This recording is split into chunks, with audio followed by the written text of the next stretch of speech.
Voilà. Donc bonjour, donc Anne Courtois, vice-présidente du réseau d'Inov. En tout cas, merci d'être présents aussi nombreux parce qu'on a atteint la barre des 100.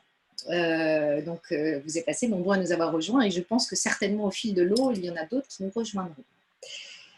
Alors, si tu veux construire un bateau, ne rassemble pas tes hommes et tes femmes pour leur donner des ordres, pour leur expliquer chaque détail, pour leur dire où trouver chaque chose. Si tu veux construire un bateau, fais naître dans le cœur de tes hommes et tes femmes le désir de la mer. Alors, ce n'est pas de moi. Pour ceux qui connaissent cette citation, c'est d'Antoine de Saint-Exupéry.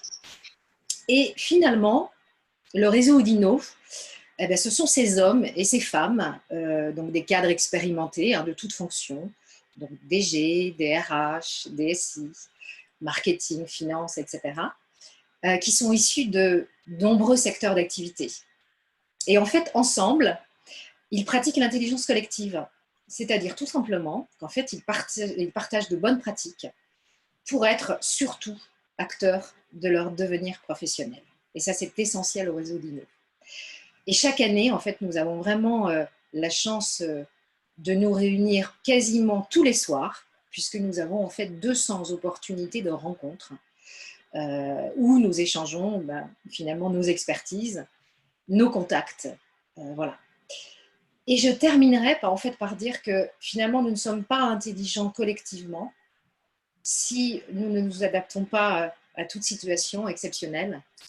Et j'ai envie de dire, quelle résonance aujourd'hui, évidemment, donc, en combinant cette nouvelle technologie, donc ici le webinar, avec un thème que nous vivons tous collectivement, ce fameux confinement.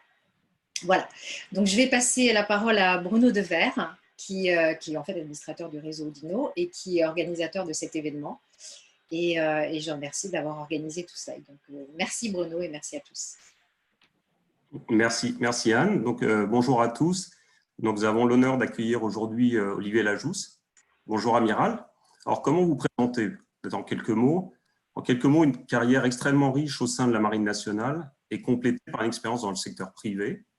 Au sein de la Marine nationale, vous avez embarqué pendant 17 années à bord de navires de combat, années pendant lesquelles vous avez exercé le commandement d'une unité à 3 reprises. Vous avez participé à beaucoup d'opérations extérieures, que ce soit au Liban, en Iran, Irak, Afghanistan. Au sein de la Marine, vous avez aussi occupé les fonctions de directeur de la communication, directeur du Conseil supérieur d'enseignement supérieur et finalement les fonctions de DRH.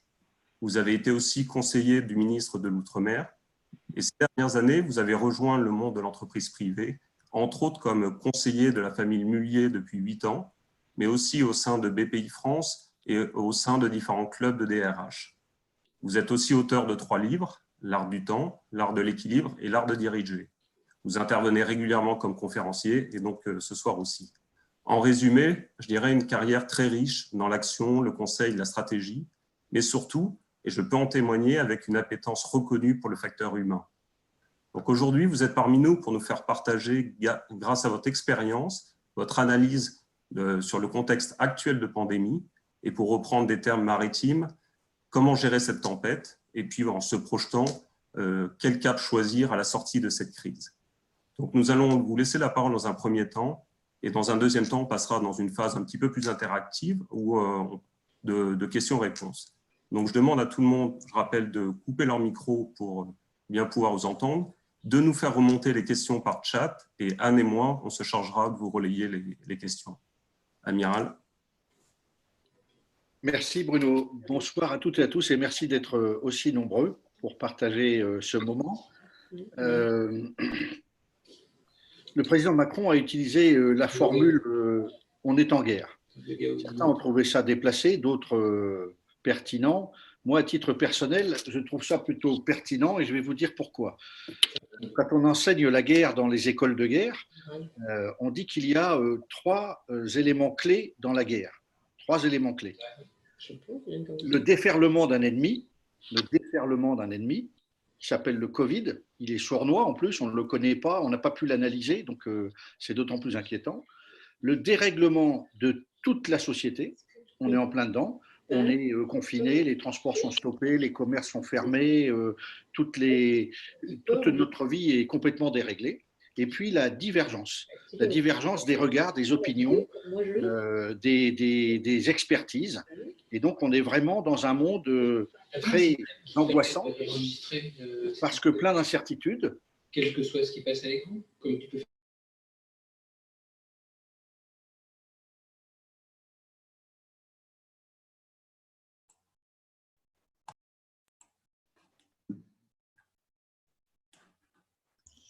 On a ouais. On a un problème de son. Amiral, votre micro est coupé. Pardon. On vous a entendu depuis à peu près une petite minute. Pardon, désolé. Navré pour ça, je n'ai pas fait attention.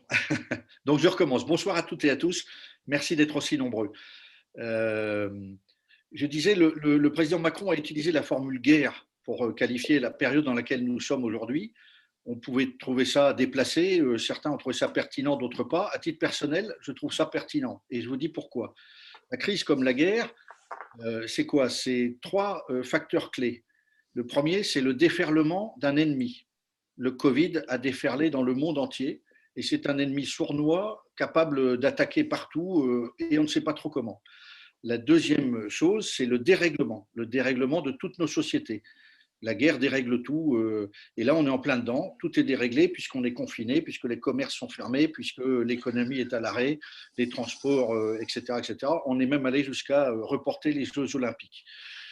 Le troisième facteur de la guerre, c'est la divergence des expertises qui ne fait que rajouter à l'inquiétude générale. Et donc, déferlement, dérèglement, divergence, les trois facteurs sont réunis. Et dans les écoles de guerre, quand on enseigne la guerre aux officiers, eh ben, on leur dit que les trois éléments de la guerre, ce sont ces trois-là. Et que derrière, ça se traduit par beaucoup d'angoisse, beaucoup d'inquiétude, donc des émotions très vives, et derrière, une tendance à paniquer, et donc à ne plus gérer le temps. Et là aussi, on est un peu dedans, même si on est en train d'en sortir doucement. Et donc, on est bien dans ce moment très inquiétant. C'est quoi la bonne façon de faire face à cette espèce de tsunami? Un peu comme dans la tempête, il faut mettre à la cape, CAPE, comme le nom de la petite voile qui, sur les voiliers du temps passé, permettait au bateau de tenir le nez face au vent et aux vagues. Et donc, il faut tenir pendant un certain temps. C'est le temps de la survie. On vient de le traverser. C'est quoi la survie pour une entreprise? Sécuriser la trésor, arrêter les investissements, gérer les frais, reporter les loyers, etc., et aller chercher des partenaires financiers pour traverser la tempête. Un bateau, c'est à la cape, c'est petite allure, et c'est la mer qui commande. C'est elle qui a raison. 14 mètres de creux, 60 nœuds de vent établis, personne ne peut faire le malin. Et il y a une chose à faire, rester face à la mer à toute petite allure. Si vous vous mettez en travers, vous faites naufrage. Si vous avez peur et que vous mettez mer de l'arrière, la mer va plus vite que vous et elle vous submerge également. Il faut donc tenir, survivre. Dans ce temps-là, les fondamentaux, c'est naviguer à vue, c'est-à-dire heure par heure, tenir le cap heure par heure. Ensuite, c'est se concentrer. Moi, quand je me suis retrouvé dans des grosses tempêtes avec des équipages, parfois jusqu'à plus de 300 marins, je faisais le tour du bateau et j'allais rencontrer chacun des marins à son poste d'opérateur. Il était barreur, il était mécanicien, il était électricien, il était détecteur radar ou sonar. Et je m'asseyais à côté de lui et je lui disais « Tout va bien ?» Et je le rassurais et je lui disais « Je compte sur toi. Tout ce que tu as à faire, c'est de te concentrer là, ici et maintenant sur ça. Je n'ai qu'une exigence à ton égard. Fais bien ce que tu as à faire. » Toute organisation est comme une chaîne de mouillage. Vous savez, les chaînes avec plein de maillons au bout desquels il y a l'encre. Quand l'encre est au fond et qu'elle est bien accrochée au fond, le bateau est en sécurité aussi longtemps que la chaîne tient. Chaque maillon de la chaîne compte. Et donc, toute organisation n'a la force que de son maillon le plus faible. Un maillon casse et tout le monde a perdu. Aucun maillon ne doit casser. Et plus on est dans la crise, plus il y a potentiellement des maillons qui cassent par panique, par inquiétude. Alors, il faut rassurer et aider les gens à tenir. Et une bonne façon de les aider à tenir, c'est de ne pas laisser leur esprit gamberger vers tout ce qui fait peur. parce que là, sinon, c'est la panique. D'où l'intérêt de concentrer sur des tâches très précises. Ensuite, toute organisation n'a la force de son maillon le plus faible, mais aussi de son intelligence collective. Chaque maillon joue son rôle. Et donc, la troisième règle, je vous rappelle, je navigue à vue, je me concentre. Troisième règle, je partage et j'échange. Et je vais chercher tous les possibles. Un grand dirigeant, c'est un champion du possible. Dans l'impossible, il trouve les possibles. Et donc, on va chercher tout ce qui permet de trouver ce qu'on appelle le système D, les petites décoinces qui vont permettre de traverser la tempête, de tenir, de trouver des solutions. Et le système D a toute sa place dans le mode survie du début de la crise. Ensuite, il faut s'inscrire dans la durée en se disant, OK, on sait que ça va durer 3, 4, 5, 6 jours, en l'occurrence 3, 4, 5 semaines. Pendant ces semaines-là, on applique ce que je viens de dire. Chez les militaires, on distingue trois niveaux de réflexion et de décision. Le niveau stratégique, le niveau opérationnel, le niveau tactique. Le tactique, c'est ici, maintenant, concentré sur ce qu'il y a à faire. C'est l'opérateur, chaque opérateur à sa place. L'opérationnel, c'est la coordination de tous les opérateurs. Le stratégique, c'est penser l'après. Et il faut que chacun soit bien à sa place. Et vous devez, quand vous êtes commandant d'un navire comme dirigeant d'une entreprise, passer dans les trois niveaux. Ce que l'on attend de vous, c'est que vous soyez stratège quand sera venu le moment, mais dans la crise, dans la tempête, ce qu'on attend de vous, c'est d'être là, ici. Vous avez des textes magnifiques que je vous conseille de lire. C'est le général Passagana qui est dans une tranchée en 14-18. Il est mort de trouille, il n'y a plus aucune liaison, les obus tombent de partout. Il a déjà perdu des centaines d'hommes. Il est dans la tranchée et les hommes le regardent et il dit « Je pète de trouille, mais si je le montre, ça va être la panique. Alors je dois être souriant et rester là, présent, simplement. » Ça, c'est le temps de la survie. La crise, elle a un intérêt. Elle accélère les tendances qui étaient déjà en cours. On le voit bien, le digital est en train de prendre toute sa place. C'est le télétravail, c'est Zoom ce soir, etc. Il révèle les caractères. Il y a ceux qui paniquent, qui gueulent, qui s'énervent. Il n'y a rien de pire que quelqu'un d'énervé dans la tempête. Le premier qui s'énerve a perdu. La colère n'a pas sa place dans la crise. Et il ne faut pas lui laisser sa place. Et pour ça, il ne faut pas, c'est le dernier repère sur vivre la crise, se laisser submerger par tous les fake news. Plus on se laisse submerger par ces fake news, plus on est dans le négatif, plus on fera du négatif. Plus on se force à aller chercher les possibles et à trouver des solutions, même de système D, mieux c'est. Alors le temps passe et il faut préparer la suite. Dans ce temps-là et dans le temps suivant, le facteur clé, c'est ce que j'appelle très grossièrement le PFH, comme putain de facteur humain. Pardon pour le gros mot. Mais parce que l'homme est une boule d'émotions et pas une équation qu'on peut résoudre facilement, c'est le monde des émotions qui est au cœur de la guerre. Vous avez un bel exemple de ça dans le film qui s'appelle Les Heures sombres. Je vous le recommande. On y voit Winston Churchill, alors qu'il est presque lâché par le roi qui doute, mais surtout attaqué de toutes parts par tous ceux qui veulent signer avec Hitler, parce qu'ils ont peur de la guerre. Et lui dit, si on signe avec Hitler, tout est perdu. Il ne faut pas signer avec Hitler. Et il passe des heures très difficiles. Comme c'est un homme extrêmement émotif, caractériel, buveur, avec plein de défauts, mais des qualités exceptionnelles, la scène du film qui retourne tout, c'est quand il descend dans le métro, il est Premier ministre, il descend avec son haut de forme, tout ça, il s'assoit dans le métro avec le peuple londonien et il leur pose la question, et vous, vous en pensez quoi? On signe avec Hitler? Et tous se lèvent et lui disent, il n'en est pas question, et ils applaudissent.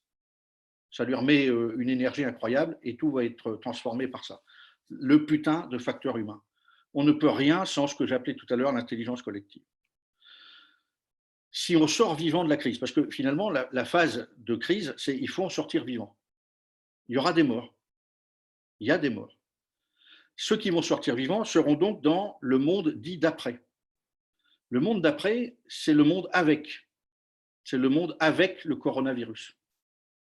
Parce que le virus, il ne va pas partir d'un coup comme ça. Et donc, il ne faut pas penser le monde d'après en croyant qu'on va tout changer d'un coup. Il faut dire comment je vais vivre avec et progressivement retrouver ma liberté par rapport à ça. Il faudra du temps pour trouver le vaccin, il faudra du temps pour trouver les traitements. Et donc, la première chose à faire dans le début du monde d'après, c'est de vivre avec. Et il va falloir se réinventer. C'est le temps de la réinvention. La première erreur à ne pas commettre, c'est de repartir trop vite, de vouloir tout de suite refaire comme avant. Ce serait catastrophique. Et donc, il faudra y aller par pas à pas. Et ce que j'ai entendu cet après-midi de notre Premier ministre m'a beaucoup rassuré. Il se donne des étapes de 3 semaines par 3 semaines, car il sait qu'il n'a pas les réponses. Et il sait qu'on est durablement confronté à un choix à faire entre la santé et l'économique. Et il faut essayer de concilier les deux. Et il a appelé ça une ligne de crête. Exactement comme un commandant, quand la tempête commence à se calmer, c'est que s'il repart trop vite, il peut casser des choses et se remettre en difficulté. Donc, on redémarre doucement. La deuxième chose à faire après le redémarrage, c'est surtout tirer le leçon de tout ce qu'on a appris. Nelson Mandela, qui est un homme que j'admire, disait « Je ne perds pas, j'apprends ». Le temps qu'on passe là n'est pas un temps perdu, c'est un temps d'apprentissage. Mais il ne peut être un temps d'apprentissage que si on a le courage de faire ce qu'on appelle chez les militaires le retex, le retour d'expérience. Qu'est-ce qui a marché? Qu'est-ce qui n'a pas marché? Qu'est-ce qui nous a permis d'en sortir? Qu'est-ce qu'on a appris de tout ça et qu'on va du coup essayer de développer? Si je prenais un exemple très trivial, je dirais, on en avait tous marre de voir ces embouteillages tous les matins et tous les soirs, ces réseaux ferroviaires surbondés, cette vie insupportable du RER. Si demain, grâce au télétravail et d'autres solutions, on peut fluidifier les transports, moins polluer, on aura gagné et on sera sorti vainqueur de cette crise. Ensuite, il faut s'inscrire dans le temps en se fixant des étapes.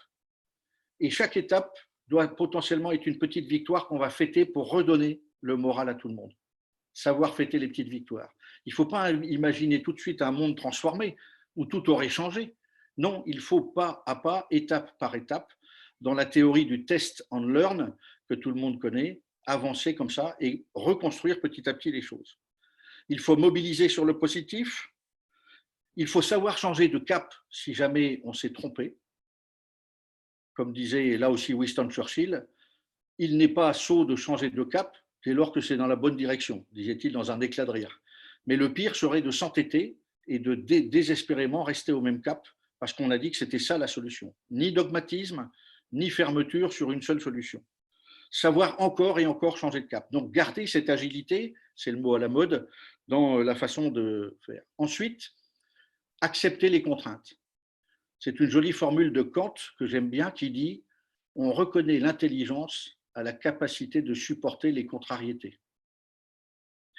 Dans un monde où on a de moins en moins appris à supporter la contrariété, où on a cru que tout était possible, n'importe quand, n'importe où, que le moindre caprice était réalisable, qu'on pouvait aller à l'autre bout du monde à pas cher, se faire livrer à 1h du matin par un esclave de Deliveroo une barre de chocolat dont on avait envie, ce monde-là, si on s'en débarrasse, je ne le regretterai pas. Et j'espère que ça va nous permettre, ce temps de crise, de repenser à tous ces modèles-là. Accepter la contrariété, une certaine forme de frugalité. Ensuite, si on veut remobiliser, il faut redonner une vision, la co-construire avec ses équipes, donner un cap et mobiliser toutes les énergies autour de cette vision. Dans cette vision, il y a les valeurs qui vont nous porter. Dans des entreprises que j'accompagne depuis quelques années, qui s'appellent Decathlon et Leroy Merlin, on fait ça très bien. Et ce n'est pas par hasard qu'elles sont souvent citées comme des modèles d'entreprises performantes et humaines. L'une des clés de tout ça, c'est la confiance. Et en ce moment, ce qui manque cruellement à notre pays, c'est la confiance. La défiance est le pire des poisons. Il tue les couples, il tue les relations entre amis. La défiance, c'est un poison. Un de mes maîtres à penser dans la marine s'appelait l'amiral Albert Joarnoulins. C'est lui, alors que j'étais matelot en train de faire mon service national, sur un petit bateau à voile qui s'appelait le Mutin. Ça ne s'invente pas, hein. J'ai commencé la marine à bord du Mutin. Et il existe encore, il navigue encore, vous pourrez le googliser. Et le Mutin, il a parié le lundi matin de Brest pour aller chercher les officiers de l'école navale et les amener dégueuler en mer d'Iroise. Et nous, les petits matelots, on rigolait bien de les voir dégueuler, mais en même temps, on était très fiers de les aider et de les préparer à leur métier, comprendre la mer, le vent, le courant, etc. Un jour, l'amiral est venu à bord et il m'a dit « Petit, on m'a dit que tu avais un baccalauréat, donc tu es un intellectuel. » On est en 73, j'ai 18 ans. Et il me dit « Nous, on n'arrive plus à recruter d'officiers. Signe en bas pour 2 ans, tu verras bien. » Et donc, j'ai été contractuel 16 ans. la réussite à l'école de guerre a fait que j'ai été titularisé et je suis un des rares modèles dans la marine à être passé du pompon rouge à plein d'étoiles et je remercie la marine. Dans la marine, il y a un escalier social. Chacun est l'acteur de sa vie et doit monter et faire ses preuves. Et donc, plus vous allez faire un système à la fois très exigeant mais bienveillant, plus vous allez rebâtir du sens, mieux ce sera. Et la confiance, disait l'amiral Journoulins, ce n'est pas quelque chose que l'on donne ou que l'on prend, c'est un pari que l'on fait, le pari d'une relation qui va réussir. Et pour qu'elle réussisse, on met tout en place et on combat tous les ennemis de la confiance qui sont les non-dits, les postures et tout ce qui ne permet pas de se réaliser. Quand un commandant va se coucher, il quitte la passerelle en disant à l'officier chef du quart, un gamin de 24-25 ans, à vous le soin, et il part dormir. À vous le soin, je vous confie le bateau et son équipage, et moi je vais dormir. Et je sais que s'il y a le moindre doute, vous me préviendrez, je vous fais confiance. Et notre relation réussira parce que vous-même, vous me faites confiance et vous n'hésiterez pas à m'appeler, parce que je ne vous fais pas peur. Je n'ai pas besoin de vous faire peur pour exercer mon autorité. Vous la reconnaissez parce que vous savez que quand il faut que je sois là, je serai là. Mais je ne suis pas là tout le temps. Et là, c'est le dernier message que je vous passez. Rien n'est pire que d'avoir une organisation qui dépend d'un atlas. Vous savez, le syndrome d'Atlas. Parce qu'à un moment ou à un autre, cet atlas va burn-outer ou se croire au-dessus des lois. Et il mettra tout le monde en danger. On a plein d'exemples récents dans l'entreprise. La seule bonne façon d'exercer la responsabilité, bien plus que le pouvoir, c'est de s'entourer, de partager, de préparer la relève. Un commandant, un bateau, c'est commandé par 5 personnes, les 5 doigts de la main. Il y a le commandant. Il y a le commandant en second qui est son alter ego et qui peut le remplacer à tout moment. Chaque fois que j'ai commandé, je me suis enfermé pendant 2-3 jours parce que je sentais la fatigue venir et je laissais le soin au commandant en second de diriger le bateau, même en pleine guerre d'Afghanistan, alors que je commandais un groupe de 6 bateaux et qu'on arrêtait tous les jours une dizaine de boutres à bord desquels les gamins qui avaient suivi Ben Laden essayaient de revenir dans notre pays et on les arrêtait, on a rempli Guantanamo comme ça, eh bien, à un moment, sentant que j'étais vite irascible, j'ai laissé le soin au commandant en second de diriger le bateau et je me suis reposé. Ne jamais se sentir irremplaçable ou indispensable. Ensuite, il y a le commandant adjoint équipage, il s'occupe des finances, de l'administration, du personnel. Il y a le commandant adjoint navire, il s'occupe de la logistique et des approvisionnements et de tout ça. Et le commandant adjoint opération, il fait le marketing et la vente, pour faire court. 5. Ce sont des gens qui ont tous entre 35 et 45 ans. Ils se connaissent, ils échangent, ils partagent. Et ils savent qu'à tout moment, s'il y en a un qui faiblit, les autres seront là. Et puis, il y a toute une chaîne de succession au commandement. Une organisation n'est résiliente que si on a cette culture absolue de plus je partage, plus je dis j'ai l'intention d'eux, qu'est-ce que vous en pensez, mieux c'est. Et donc, une bonne façon de se réinventer, c'est de repenser nos gouvernances et d'aller chercher toutes ces petites règles-là.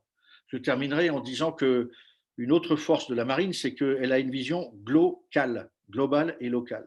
Il y a des règles générales et ensuite on confie à chaque commandant de bateau le soin de trouver les solutions en fonction de la situation. Et il a une grande autonomie pour ça. Et s'il a le moindre doute, il sait qu'il peut appeler son commandant de force. C'est très souple. Depuis bientôt 8 ans que j'accompagne des entreprises, je suis assez scotché de découvrir souvent des hiérarchies non dites, des petits capots un peu partout, des patrons qui portent tout seuls. Et je ne peux que recommander de copier le modèle de partage de l'intelligence collective que j'ai connu dans la marine et que je retrouve dans certaines entreprises.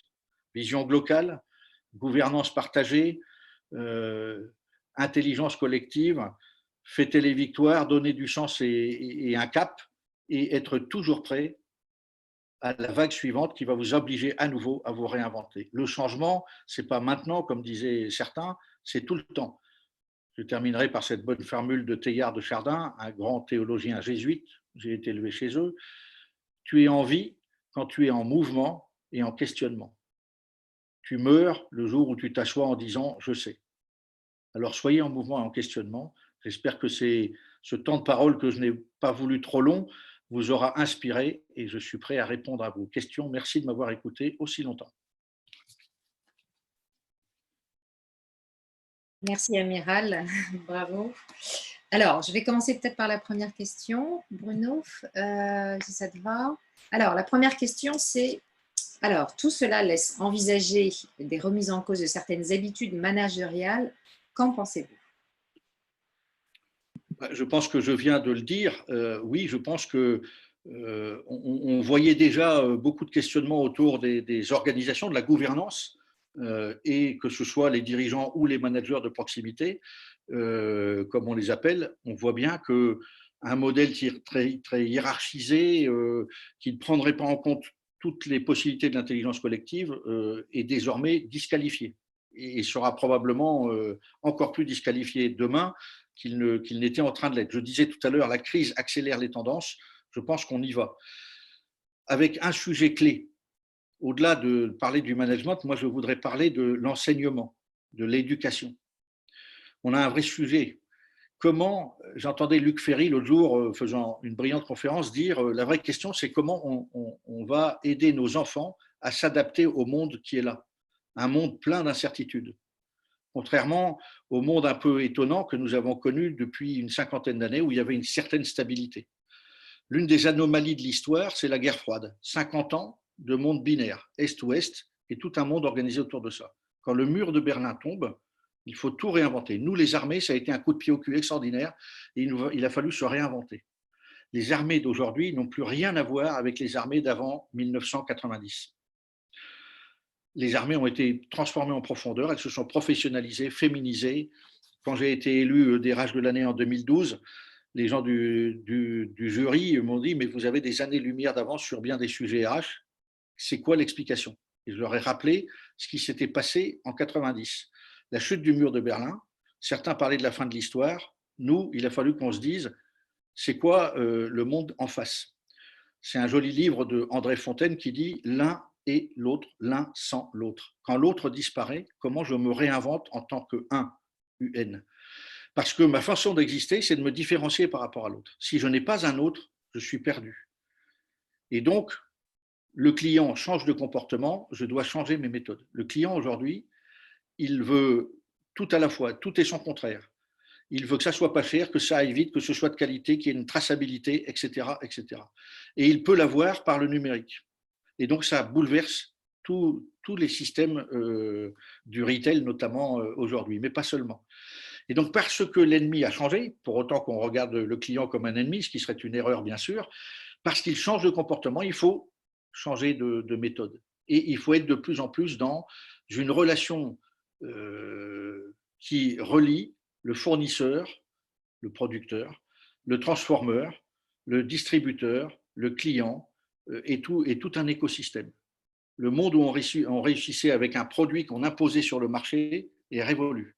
De plus en plus, on est dans un monde où il faut co-construire avec plein de partenaires et accepter d'être dans des écosystèmes, accepter d'être dépendant d'un certain nombre de choses et trouver ses marges d'indépendance dans cet écosystème. Donc c'est très différent de toutes les grandes sagas industrielles du XXe siècle. C'est en marche depuis déjà près de 20 ans, mais il y avait encore des îlots où on pouvait croire que le XXe siècle était encore de ce monde.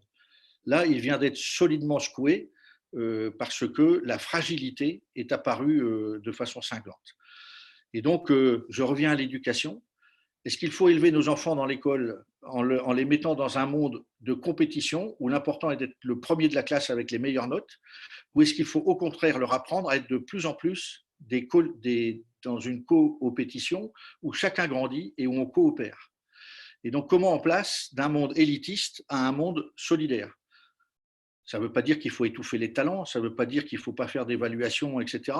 Mais il faut probablement changer de lunettes et dire nous ne gagnerons, nous n'arriverons à relever les défis du monde de demain qu'en étant de plus en plus en co, c'est au sens large. Je terminerai par une illustration. La recherche, un monde très siloté, rempli de gens très intelligents, pendant des années n'a pas été au rendez-vous. Il a fallu le Covid pour qu'elle comprenne que ça n'est qu'en coopérant et en partageant le plus d'informations possible qu'elle relèverait le défi de trouver une solution. Amiral, vous parliez effectivement de produits, de recentrer le produit avec les fournisseurs. Ce qu'on voit aussi actuellement un peu une tendance à la fois au mieux consommer, à la fois aussi consommer peut-être local. Ça, on le voit d'ailleurs avec un certain nombre de produits comme les masques, comme des produits qui aujourd'hui de première nécessité, qui ne sont plus fabriqués en France ou en tout cas localement. Cette tendance à se rapprocher, comment vous la voyez? Est-ce que c'est quelque chose qui est inévitable? Est-ce que c'est peut-être qu'un effet temporaire de mode ou est-ce qu'effectivement il faut vraiment revenir un peu vers une démondialisation ou un rapprochement peut-être plus régional? Alors, la mondialisation, elle a eu plein d'effets bénéfiques et aussi des effets négatifs. Les effets négatifs viennent de nous apparaître en pleine tête et donc être trop dépendant est dangereux, être totalement indépendant est dangereux. Tout est équilibre. Et donc, où est le bon équilibre et où sont les domaines stratégiques où il faut garder une forme d'autonomie, d'indépendance, en tout cas de résilience. On l'a déjà appris dans les années 70 avec la crise du pétrole, où la France a découvert qu'elle n'avait pas de pétrole et que donc elle était très dépendante. Ça n'a fait qu'accélérer le programme nucléaire, qui a permis de donner une indépendance énergétique en grande partie à la France. Pas totalement, mais en grande partie. Et donc, comme toujours, c'est un subtil équilibre entre quels sont les secteurs stratégiques dans lesquels je dois être sûr de pouvoir faire face s'il arrive la tempête.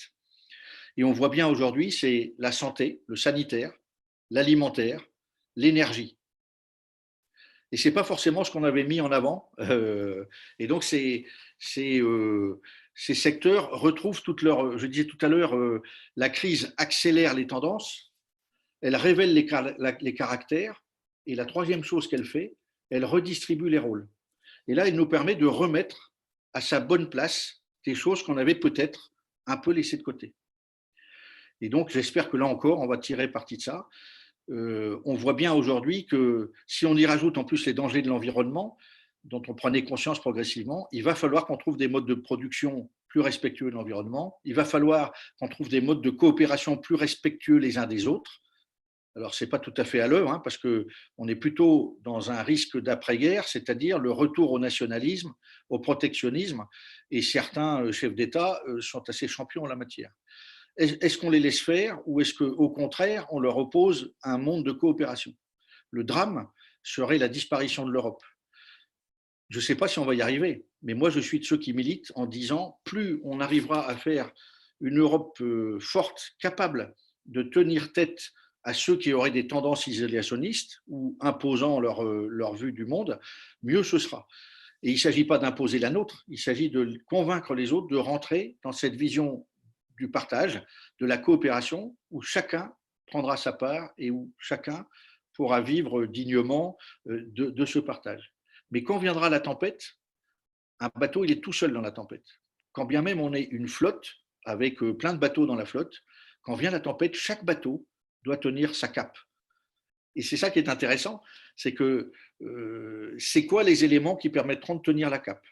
C'est pouvoir se nourrir, c'est préserver sa santé. Et une fois qu'on a dit ça, aujourd'hui, c'est avoir de l'électricité pour pouvoir rester en relation, puisque la relation se fait par l'Internet. Et donc, on repose bien ces trois clés fondamentales qui permettent de survivre dans la tempête. Et chaque pays doit avoir cette autonomie-là.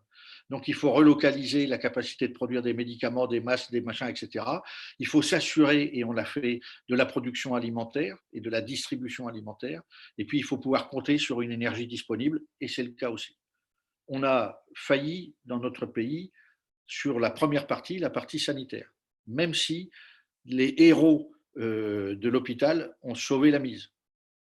Il y a eu une nuit, celle du 31 mars, où les médecins ont été contraints à leur corps défendant de devoir choisir entre le malade qu'on hospitalisait et celui qu'on laissait de côté, entre la vie et la mort. Heureusement, ça n'a concerné qu'un tout petit nombre de cas et ça a été un tout petit temps.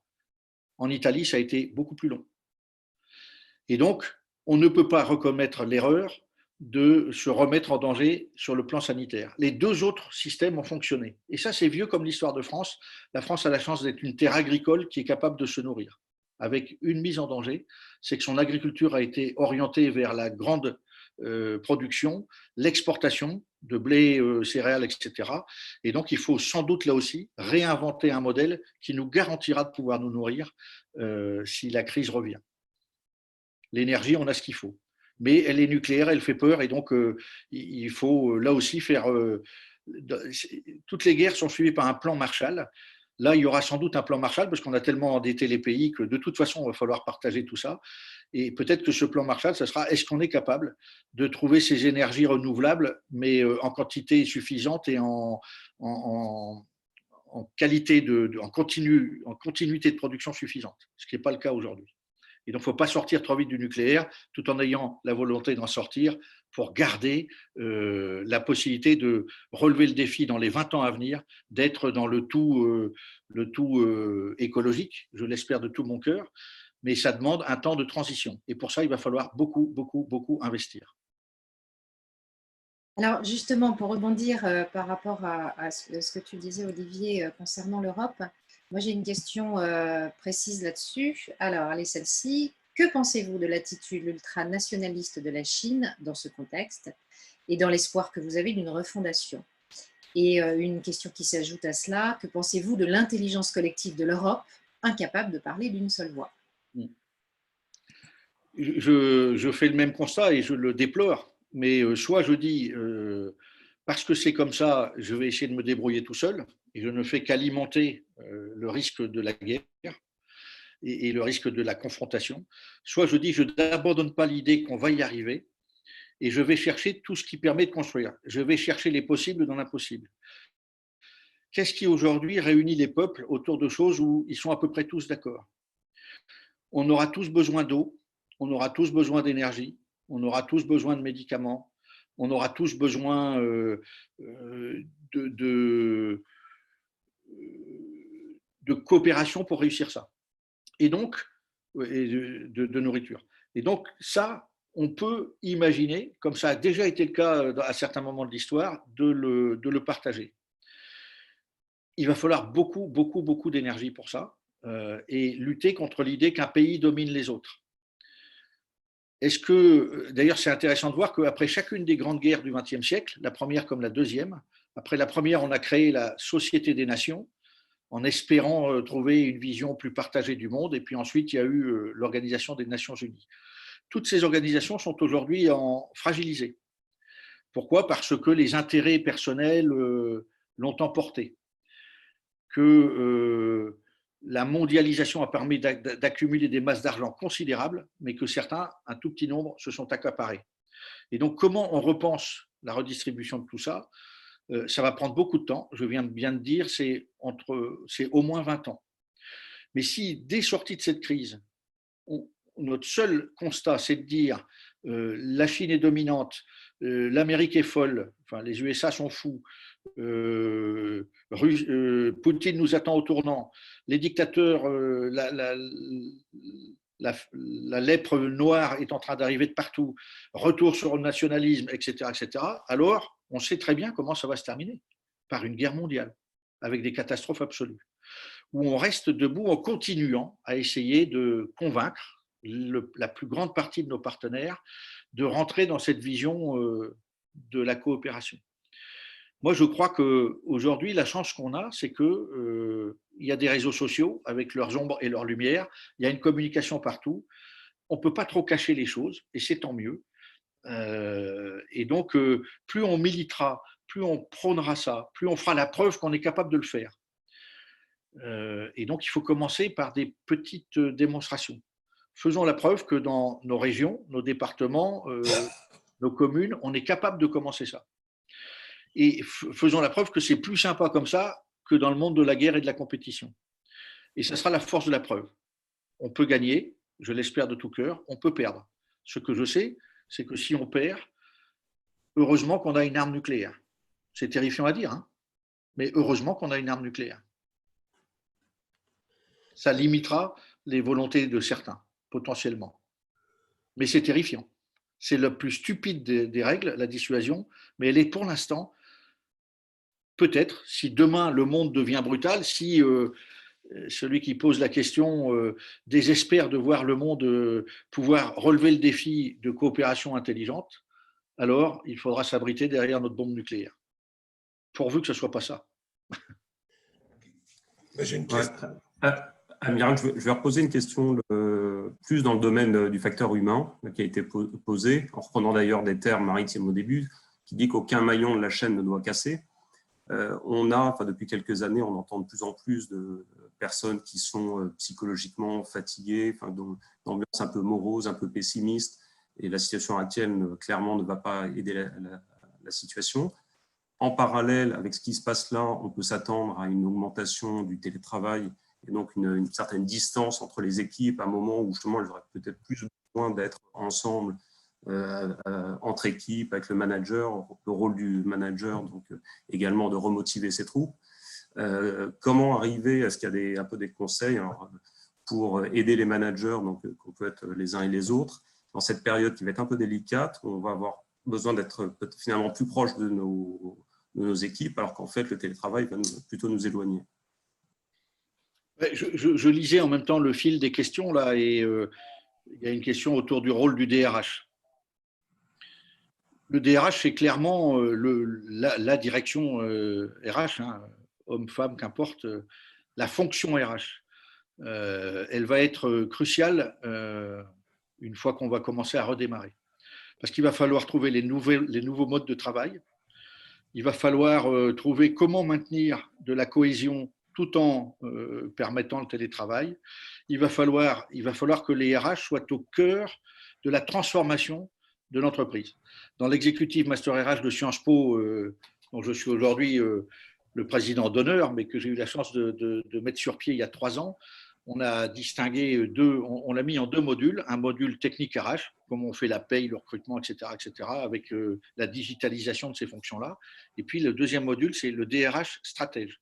Comment le DRH intègre le PFH au cœur de toute la réflexion. Et comment on trouve ensemble la bonne façon d'avoir les bons rituels de collectif sans qu'ils soient étouffants, en respectant les normes sanitaires aussi longtemps qu'il faudra qu'elles seront présentes, parce qu'elles finiront, on trouvera le vaccin, les médicaments, et donc ça ira mieux. Voilà, et donc la fonction RH va devoir repenser les métiers. Moi, ce que je viens de voir là, et qui m'a fait grand plaisir, parce que je travaille souvent avec des collaborateurs des ministères, et notamment du ministère du Travail, c'est tout le travail qui a été fait pour faire les guides. Il va y en avoir 60 au total, il y en a 33 décrits déjà, les guides de comment on va travailler ensemble dans le monde qui vient, et notamment dans la période des mois à venir. Et tout ça a été coécrit avec un grand nombre de partenaires. Le RH, la fonction RH doit être au cœur de la transformation de l'entreprise. Avant même la technique, les finances, le marketing, tout ce qu'on veut, c'est d'abord comment on remet tout l'équipage, comme on dit chez les marins, dans l'envie d'avoir envie. Ça, c'est mon côté Johnny Hallyday, j'ai 65 ans, donc c'était l'idole de ma jeunesse. Comment on remet de l'envie et de la confiance pour que l'équipage remonte à bord. L'autre jour, j'ai eu une conversation intéressante avec des gens que ça a bousculé pour certains. C'était des EHPAD. Donc, eux, ils sont au cœur de la guerre. J'accompagne un groupe qui s'appelle Elena, le Nouvel Âge. Ils ont 80 EHPAD et équivalents en France. Voilà. Certains EHPAD ont été touchés très fort, d'autres pas du tout. Et les directeurs de ces établissements, qui ont des équipes conséquentes parfois, qui ont jusqu'à 150 résidents, me disaient, une fois que ça remarque, qu'est-ce qu'on fait de ceux qui nous ont laissé tomber parce qu'ils avaient peur et ils se sont planqués chez eux, nous obligeant à aller chercher des réservistes. Et je leur dis, qu'est-ce que vous avez déjà fait? Est-ce que vous leur avez parlé ou pas? La moitié avait compris intelligemment qu'il ne fallait surtout pas couper le lien. Et donc régulièrement donner des nouvelles à ces gens-là pour pouvoir les récupérer après-guerre. Parce qu'après-guerre, ce qui va faire cruellement défaut, ce sont les talents. Camus, dans La Chute, écrit « J'ai connu le pire, le jugement des hommes ».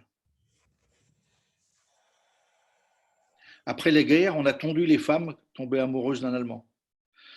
On a commis des crimes. Alors évitons ça. Après la guerre, comment on accepte ceux qui n'ont pas forcément été courageux? Comment on accompagne ces gens-là pour qu'ils reviennent dans l'équipe parce qu'on a besoin de leur talent? Si on en récupère 90%, on aura gagné. il restera 10% de ceux qui ont vraiment été trop lâches. Et cela, il faudra en tirer toutes les leçons. Mais la vraie responsabilité de la fonction RH, ça va être de refaire monter à bord tout le monde autour de ce que j'ai appelé tout à l'heure des valeurs, une vision. Et ça, c'est clé, complètement clé. Derrière ça, on les fera remonter à bord parce qu'on sera capable de revoir un produit, le produit en disant le produit doit être respectueux de l'environnement, etc., parce qu'on va tout revisiter et qu'on ne replongera pas instantanément. Vous vous souvenez, je disais tout à l'heure, surtout ne commettons pas l'erreur de vouloir revenir comme avant et de tout faire comme avant à toute vitesse. Il va falloir ce temps de transformation. Et ce temps de transformation, il sera long. Il va demander beaucoup de courage et beaucoup de détermination. Et on n'est pas sûr de gagner. Mais si on n'essaie pas, on est sûr de perdre. Et donc, il faut essayer. Et essayer de convaincre l'Europe. Ça a été quoi les victoires récentes? L'Europe a mis combien de milliards d'euros? Je n'ai plus le chiffre en tête, mais elle a dégagé de l'argent. Il a fallu tordre le poignet aux Hollandais et à l'Allemand. Et puis finalement, ils ont compris un certain nombre de choses. Et puis les combats, ça va continuer. Parce que 27 autour d'une table, c'est compliqué. Mais il faut essayer, il faut se battre pour ça. Il faut ne jamais abandonner. Je rappelle, le premier qui s'énerve a perdu, le premier qui abandonne a perdu. Mais ça ne va pas être facile. Ça va demander beaucoup de détermination, de conviction et de réaffirmer sans cesse qu'on gagnera ensemble et pas les uns contre les autres. Ou chacun, l'autre gros mot que j'emploie souvent dans mes conférences, c'est il faut qu'on sorte de ce monde qu'on a trop mis en avant, qui est le monde des TPMG. Tout pour ma gueule. Il suffit de se promener. Quand on se promenait sur un trottoir parisien il y a 3 mois, on avait en face de soi des TPMG tout le temps. Ces abrutis qui, sur une trottinette électrique, avec un casque sur les oreilles, regardant leur portable, ne voyaient pas que vous étiez sur le trottoir. Et si vous leur faisiez une réflexion, vous pouviez vous faire insulter, voire plus. Ça, c'est le monde des TPMG. Comment on remet du respect, de la relation à l'autre, comment on recrée ce monde de relations plus que d'individuation. Ce qui ne veut pas dire qu'il ne faut pas encourager les talents, etc. J'appelle ça le genou. Vous savez, notre corps a 2 genoux, ça nous permet d'être libre. Moi, ça me permet de surfer, de danser, de monter les escaliers, même si à 65 ans, l'arthrose commence à rendre les gestes plus compliqués. On commence sa vie dans une poussette et puis nos parents nous applaudissent de commencer à être debout, puis on a fini avec un déambulateur. Il ne faut jamais oublier ça. Entre les deux, on est libre parce qu'on a 2 genoux. Eh bien, dans l'entreprise, le genou s'écrit JE d'un côté, NOUS de l'autre. Il faut développer les jeux, mais pas en faisant des égotiques insupportables. Il faut développer le nous, mais pas en faisant un nous insupportable et étouffant. Le nous étouffant s'appelle le communisme. Le jeu insupportable s'appelle l'hyperlibéralisme. Tout est équilibre, c'est ça le cœur de ma pensée. Et donc, comment j'équilibre le jeu et le nous? Il y a des moments où il faudra plutôt pousser un peu pour renforcer les talents, puis d'autres, il faudra faire venir vers le collectif, vers le nous. Et le nous, c'est quoi? C'est qu'est-ce qui fait qu'on est heureux de se lever le matin pour venir au service de quoi? Chez nous, les militaires, on connaît bien ça, ça s'appelle la mission. Et parce qu'elle a un sens plus grand que nous, on ne se pose pas la question, on sert. Eh ben, moi, j'ai aimé le rapport Sénart-Nota, sorti en 2018, que vous avez beaucoup lu, beaucoup d'entre vous ont dû lire, qui parle de l'entreprise à mission et de en quoi l'entreprise est utile à la communauté. L'article 1er des droits de l'homme, de la Déclaration des citoyens et des droits de l'homme, la première, elle dit, article 1, la distinction entre les citoyens ne peut se faire que sur leur utilité à la communauté. Pas sur un diplôme, pas sur un titre, pas sur un salaire, sur leur utilité à la communauté. Ramener ça au salaire pitoyable de gens qui sont aujourd'hui en première ligne, et ça doit amener à réfléchir à nos systèmes de rémunération, etc., etc. Alors, une question également sur, vous avez parlé de l'intelligence stratégique, avec la civilisation dans laquelle on vit de l'instant, ultralibéral et consumériste, nos dirigeants, alors quels qu'ils soient, politiques, entrepreneurs, ceux qui dirigent donc économiquement et politiquement le pays, n'ont-ils pas perdu cette intelligence stratégique? Le constat n'est pas faux. Il n'est pas vrai pour tous. Il y a un stratège. Il peut énerver, il peut agacer, mais il y a un stratège dans les dirigeants aujourd'hui. Il s'appelle Poutine. Il a réussi à redonner une fierté à un peuple qui a été humilié après la chute du mur, et il sait très habilement jouer des alliances. En même temps, il est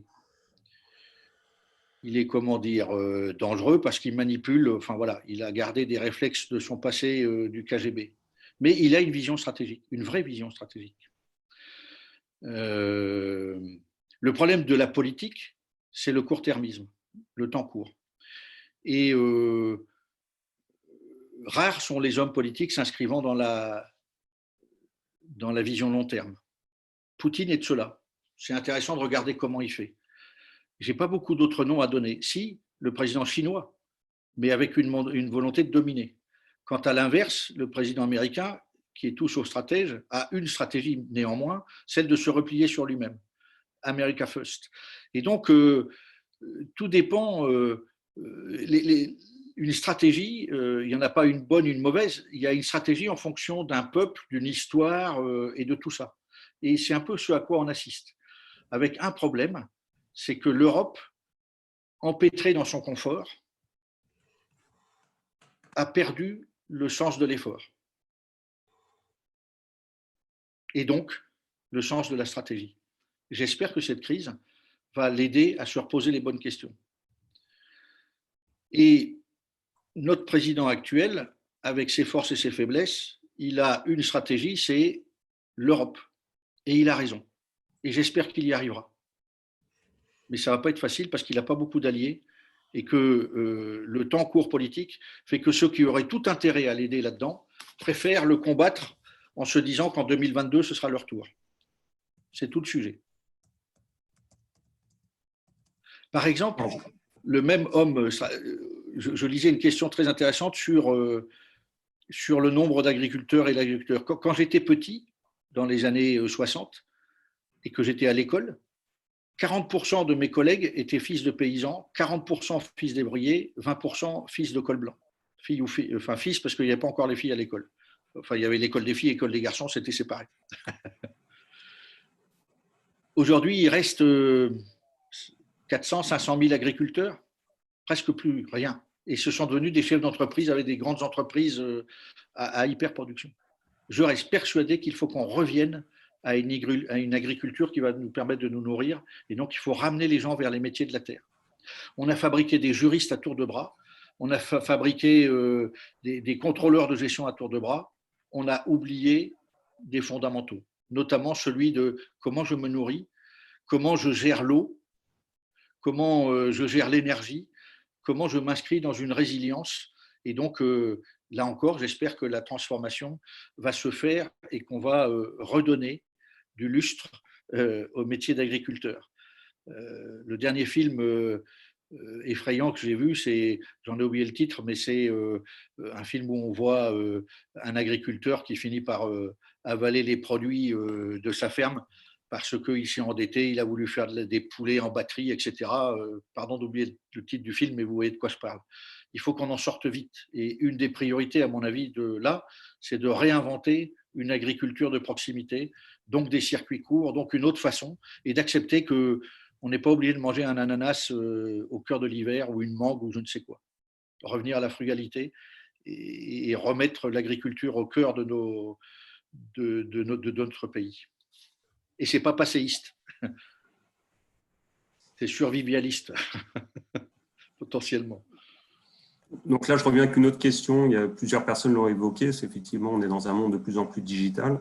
Au-delà du fait de l'information, de la surabondance d'informations, et comme vous l'avez dit, en particulier en période de crise, il faut arriver à faire un peu abstraction de tout ça et surtout s'affranchir des fake news. Mais au-delà de ça, la question posée était plus concernant de la technologie. On voit d'ailleurs ce soir, on utilise un système qui est américain, qui n'est pas français, sachant qu'on a quand même un savoir-faire assez développé en France, que ce soit en particulier dans le milieu militaire. Est-ce que pour vous, c'est un vrai risque? qu'est-ce qui pourrait, est-ce que c'est déjà trop tard pour retrouver un peu une indépendance ou à minima au niveau européen? Voilà la question.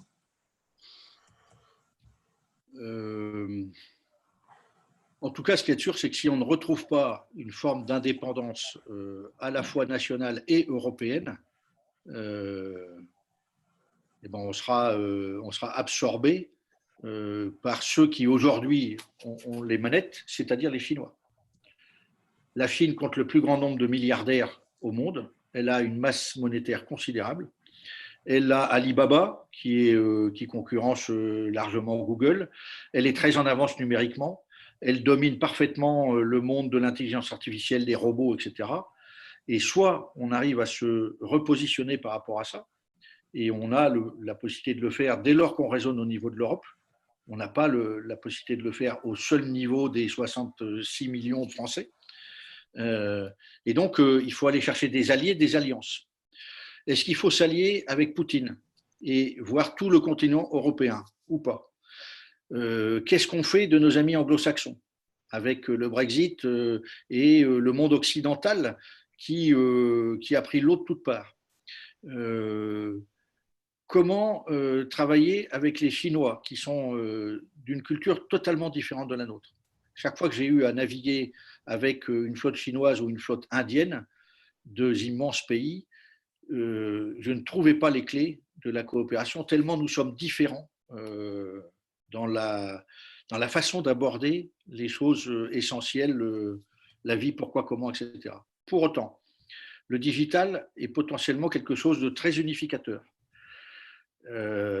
Et donc, il faut se dire, pour pouvoir parler à niveau avec les Chinois, en mettant de côté ce qui nous distingue vraiment, des cultures, des religions, une façon de concevoir la vie, des philosophies, etc. La seule façon, c'est d'aller chercher le chemin douanier du digital et de voir comment, avec eux, on peut se mettre dans une coopétition intelligente. Là encore, soit c'est un rêve, et si on n'y arrive pas à transformer ce rêve en réalité, alors eh ben, la Chine a gagné. C'est amusant, hein, quand j'étais adolescent, il y avait un homme qui parlait beaucoup de ça, il s'appelait Alain Perfit, il a écrit des livres. Quand la Chine s'éveillera, le monde tremblera. Quelques années plus tard, j'étais aide de camp du chef d'état-major de la marine et nous avons l'amiral Louzeau, qui avait inventé la dissuasion nucléaire par sous-marin et dont j'étais l'aide de camp, il était chef d'état-major de la marine, a été invité par Deng Xiaoping. Nous avons passé 10 jours en Chine, où Deng Xiaoping a déroulé le tapis rouge. Il admirait l'homme qui avait inventé la dissuasion nucléaire française, d'une certaine façon. Intéressant. Hein. Et Deng Xiaoping, pendant ces 10 jours de voyage, a été avec nous pratiquement 40% du temps. Considérable. Qu'est-ce qu'il nous a dit? On est en 1987, début 87, ça date. Hein. Eh bien, il nous disait, les 4 modernisations vont me permettre de remettre la Chine au centre du monde. Il y est arrivé. Lui, il avait une vraie stratégie qu'il a inscrite dans le temps. Notre problème, c'est le court-termisme électoral, les élections qui se succèdent les unes après les autres et qui font que les politiques ne sont concentrés que sur les élections. La chance d'un pays comme la Russie ou la Chine, c'est d'avoir le temps, parce qu'elle ne s'est pas mise dans le court-termisme électoral. Mais comment expliquer à des Français que la politique c'est bien et les élections c'est bien, mais que finalement la durée au pouvoir de quelqu'un c'est bien aussi? Un peu compliqué. Ils n'aiment pas trop que les rois restent trop longtemps. Et les derniers exemples de gens qui ont duré au pouvoir ne sont pas forcément très favorables, on va dire ça comme ça. Et donc, c'est un vrai sujet. Est-ce que notre peuple est prêt à imaginer qu'il est prêt à accepter de s'inscrire dans une vision long terme, à 10 ans, avec à la tête une équipe de dirigeants en qui il a confiance? Si on arrive à ça, on peut relever le défi. Si on n'arrive pas à ça, on sera tout le temps à aller chercher, à rechercher quelqu'un de nouveau. On sera dans l'agitation et ça fait le lit de la victoire annoncée de gens qui, eux, sont dans le temps long.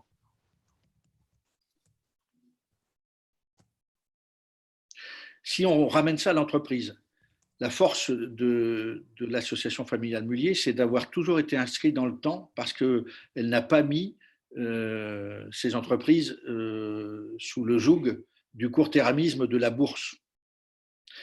Quand vous devez rendre compte tous les 6 mois et vous faire noter par les agences de cotation, vous êtes dans le temps court et vous êtes vite dans la panique. Et vous ne pouvez pas inscrire des choses dans le long terme. Quand vous êtes maître d'à peu près toutes les manettes, vous pouvez imaginer des stratégies à long terme.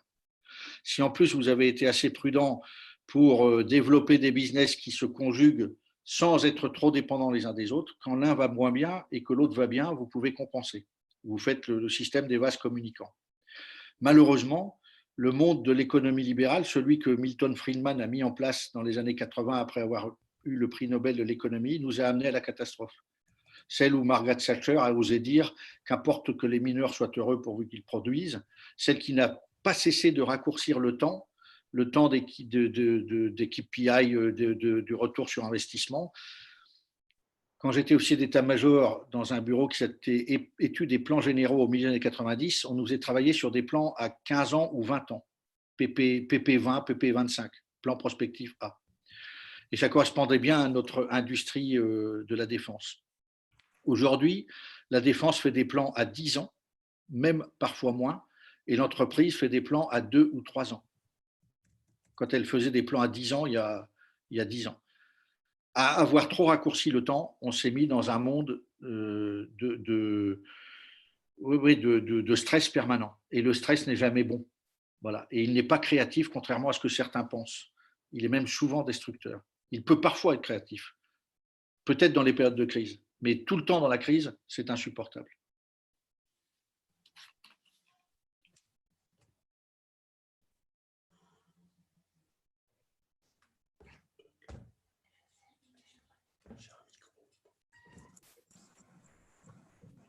Anne, tu avais une dernière question? Non, bah écoutez, on va peut-être conclure parce que je vois. On ne voudrait pas abuser du temps, donc on va laisser la parole à Christophe Etienne, donc, notre président. Donc, bonsoir Amiral. Bah, merci beaucoup pour ce temps que vous nous avez accordé. Vous m'entendez bien là, tous? Oui. Oui. Merci vraiment beaucoup pour ce temps que vous nous avez accordé, cet échange qui a été très direct, très limpide, très fluide, avec un vocabulaire qui nous va très très bien. J'adore le TPMG et le PFH, ça me va très très bien. Et en fait, j'ai retenu des choses qui me vont bien et je pense qu'ils résonnent bien aussi pour le réseau Audino. En fait, on a compris que par rapport à cette crise que nous vivons aujourd'hui, et c'est évidemment pas la dernière, ce qu'on doit chercher tous à développer, c'est notre résilience, c'est notre esprit de coopération et c'est la capacité à se mettre en mouvement. Et ce n'est pas un hasard, c'est écrit dans notre ADN. Ce que l'on veut faire au réseau Audino, c'est se mettre en mouvement permanent. On ne donne pas un job à quelqu'un, on favorise le partage, on favorise les échanges. Par nos commissions, par nos thématiques, par la multiplicité des profils, on cherche à réunir des personnes qui sont différentes, mais qui sont capables de se rejoindre sur des sujets sur lesquels on partage tous ensemble. Donc, on fait ces efforts-là depuis maintenant une quinzaine d'années avec des personnes qui sont en poste, des personnes qui sont en transition, mais une fois qu'elles ont retrouvé leur job, restent avec nous fidèles. Et c'est toute la force de ce réseau Audino.